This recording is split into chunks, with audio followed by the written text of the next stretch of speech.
Hey, mana ndo huku dziri kunoko.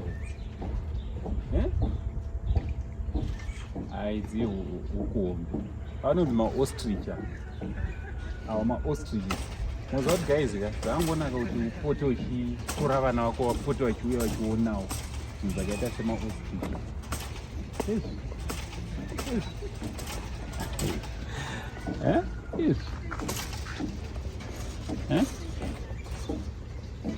Umaona ma-ostrich? Zvinomboipa kuti upote uchitora vana vako vachiuya vachizomboonawo zvinhu zvakaita sezvizvi. Da kudya rinokujojola zveshuwa. So ndo zvimwe zvezvinhu zvatinazvo. Motori muguta reHarare, so all you need to do unomboya pano paCleveland ndo pane ma-ostriches. Anditi omboonawo ma-ostrich. Pana umwe vanhu vasati vatombomaona ma-ostrich. There's nothing bad kupota uchiuyawo uchiona.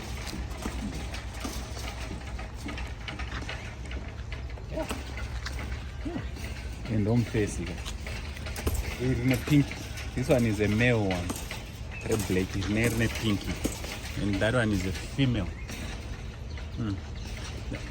There's a female and a male. So it rinooneka nepinki neblack.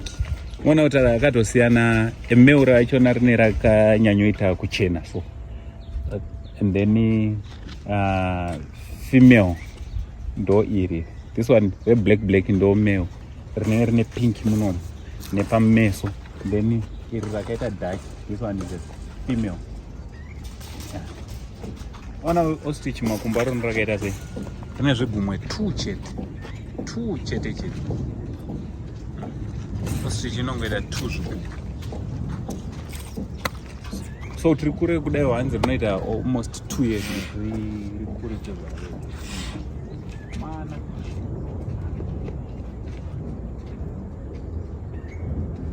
this is the biggest bird. Ishirika. Shiri. But inotobata munhu zvotoreresa chazvo. Kana kuri kuruma munhu inotorume. Haisi kutamba naye. Handiti?